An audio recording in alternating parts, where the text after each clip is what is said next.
Can he hold... Oh, will he hold out? Can he hold out? Can he indeed? Can he resist the temptation to push the button? The shiny button. The jolly candy-like button. Will he hold out? Can he hold out? You don't know? Yannick. See what I told you this week? I'm thinking people know this You're stuff. fucking annoying. See, in my mind, it's like, this is awesome. Like, quotes after quotes, like the quotes, and you're like, what is this? You're like, you don't know. No. What is that reference to, Justin? That's from Ren and Stimpy, Space Madness. Ah, there you go. There you go. Dom is pressing buttons. Everyone is pressing buttons. Justin, would you like to let people know why there's so much button pressing people are hearing right now? I have a feeling we should probably just hint at it until... Really? Yeah, I think so. I don't know. We have a lot of buttons that can be used into making something that has a lot of buttons on it that could be used by you at a convention where we have a booth. And that's all we'll say right now. Yep. Before telling you that you're listening to the Tribute Games podcast. The Tribute Games podcast is a podcast recorded in a video game, in an independent video game studio in Montreal. He just waved his finger at him like, don't.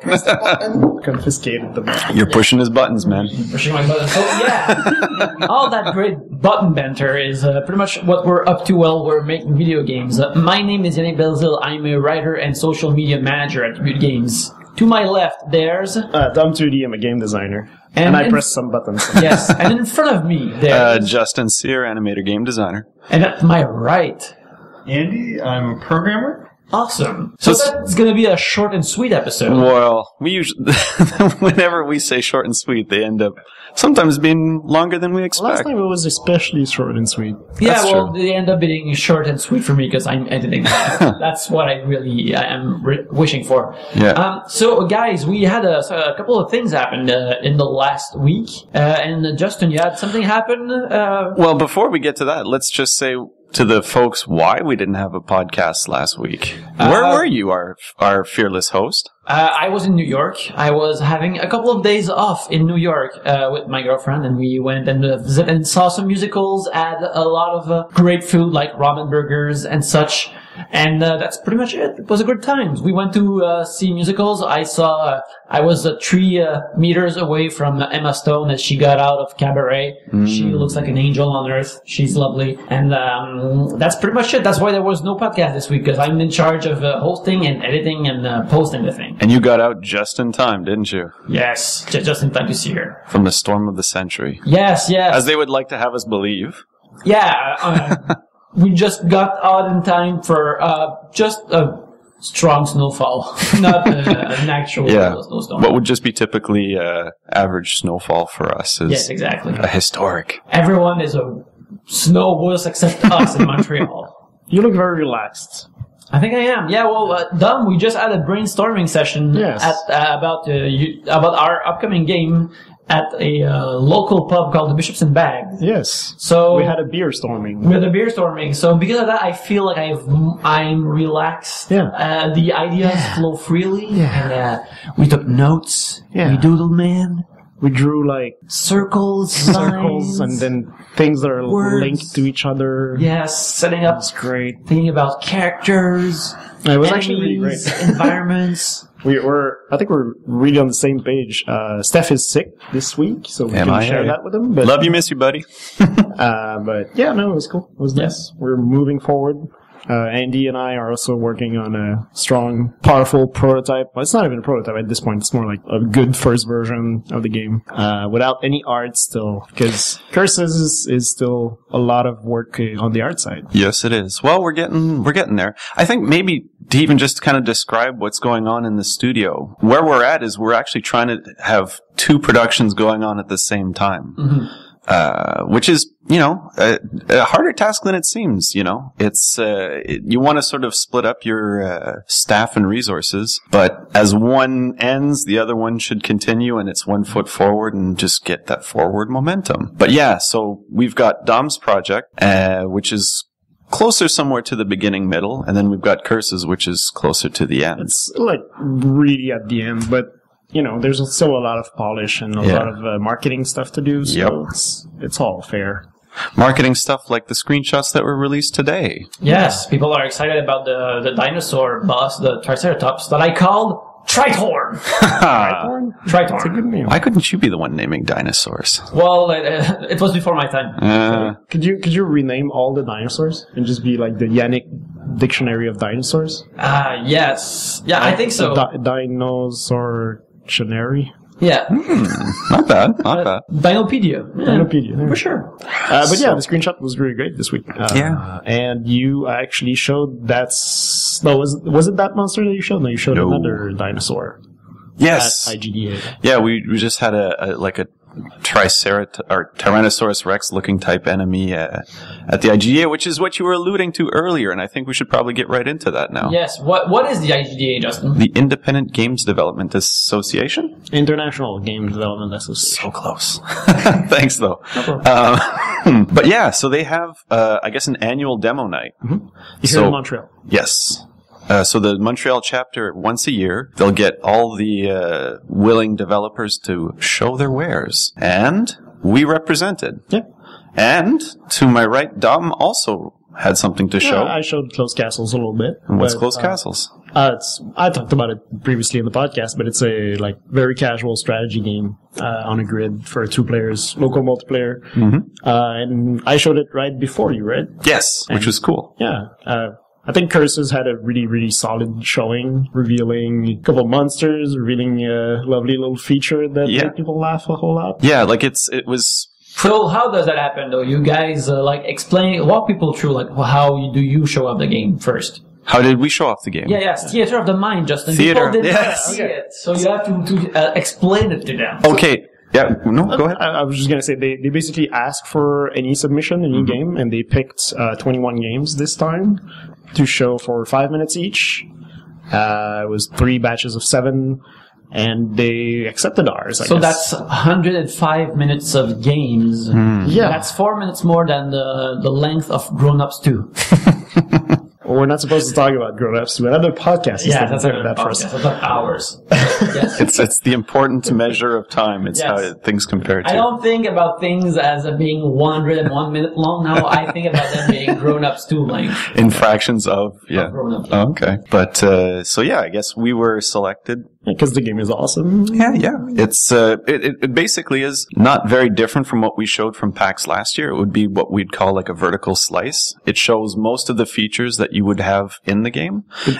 But you should also showcase the new polish, like the sound effects, the music. The new backgrounds, and of course the bosses. So we did have, it's basically not different from what we showed last year, but just really more closer to the final version. Whereas... Did you show the Chimera last year? No, we didn't even, see, the thing is, when we were showing it last year, it was so just barely a prototype kind of thing. It was maybe a good solid month's worth of work, because prior to that we had just had just very basic functions of the game. So we really worked hard just to get it barely out the door in time for PAX, but it was still playable and it gave people a proof of concept. So then what we had this year was not unlike what we had last year, just really, really more finished. This is what you're going to get, or closer to it. So yeah, we had about 5 minutes to show. So we timed exactly it 5 minutes. exactly 5 minutes. And so they were actually, they got the hook out, flash the light, get the hook, and drag us off stage. So because what happens is you and someone else go on stage and you play the game and you comment what you're playing on. Right. And while that happens, the game is projected on a massive screen behind you. Yes.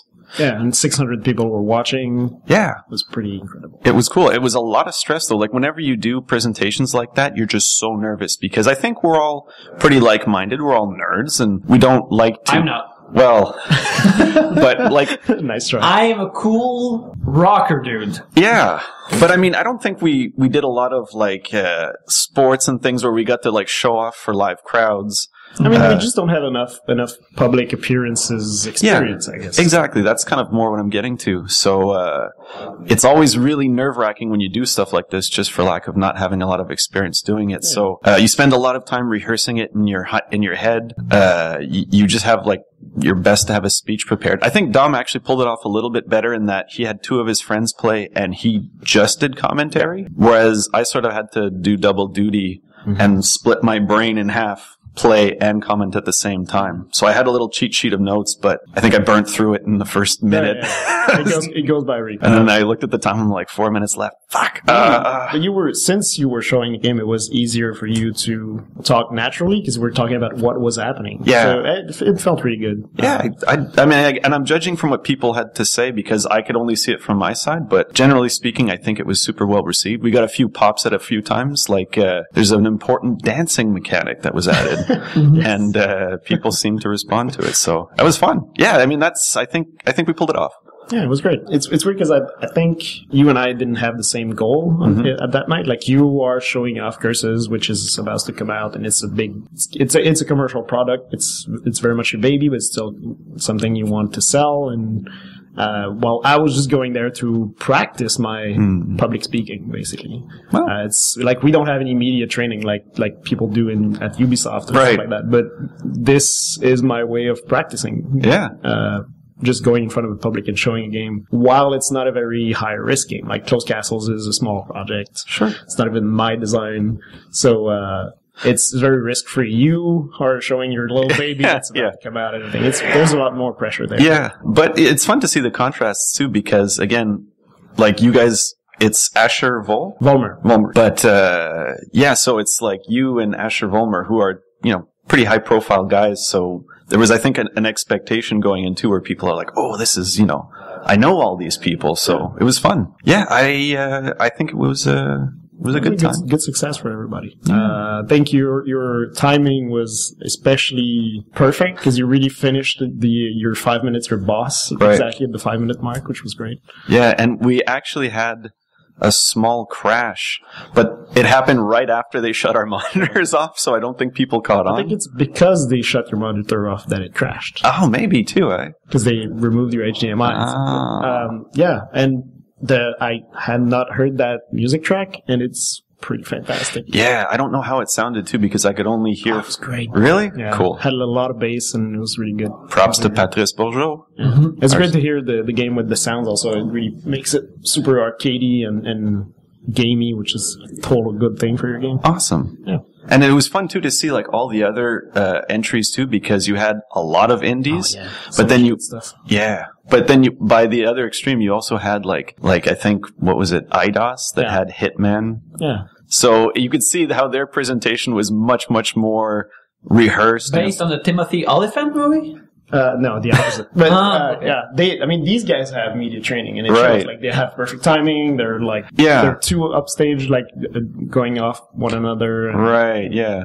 I almost start to think that works against them too, because for the most part, it's all these kind of rough around the edges nerds like ourselves. Yeah, I mean, most of the indies have like projects that aren't necessarily safe. Like there's some weird stuff, like games that are hard to explain or games that are hard to show. And they're going up there showing a game where you snipe people, which is cool, but it's like, it's a game where you snipe people. So I have much more admiration for people showing a game where you're just walking in a weird environment, talking to weird frogs, and then going into space. Well, you just said weird frogs, and that's all it took for Andy was interested. Really excited for him. Yeah, Andy, you were there. What's your take on the whole thing? I don't know. I thought it was just kind of cool to see all these games from like different levels of like early on. There was AAA, there was mobile, there was like everything. No, it was great. It was a great mix of all of those genres and levels of polish. It was cool. Yeah, so thanks to IGDA for inviting us, I guess. Absolutely, thanks. But that's great. Oh, Yannick is so chill right now. Great. Having a great time. Yannick is like,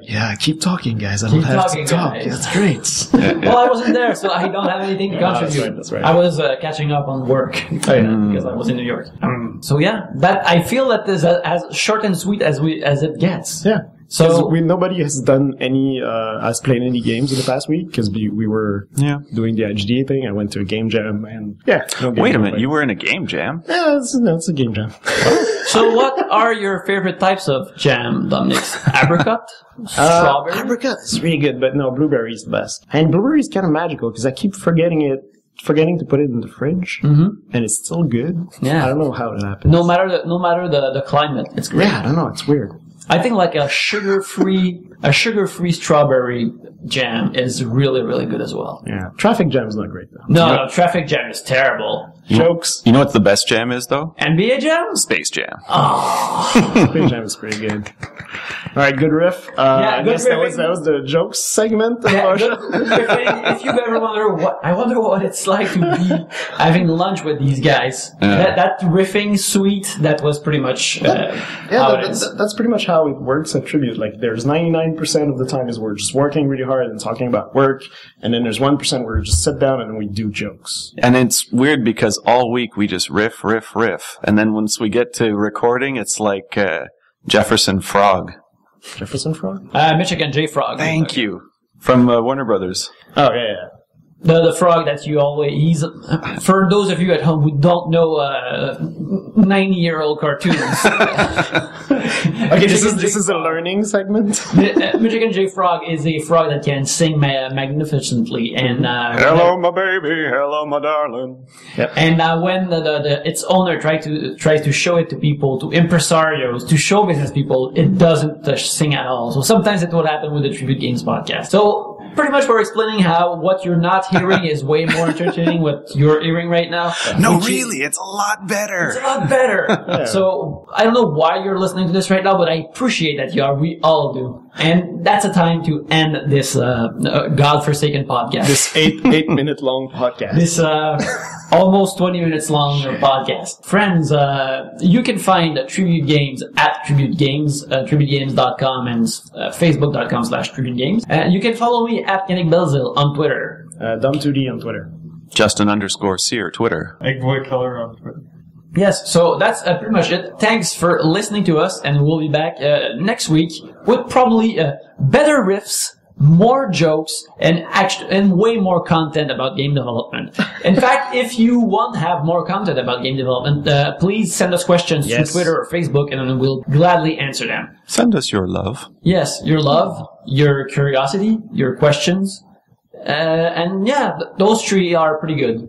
Thanks for listening to us, and have a good week. Yeah. Tiny bucket of sauce. Tiny bucket of sauce. Yeah. We gotta find a sign off. I didn't really have anything to say after all, so you can probably just edit me in. Because I didn't, like...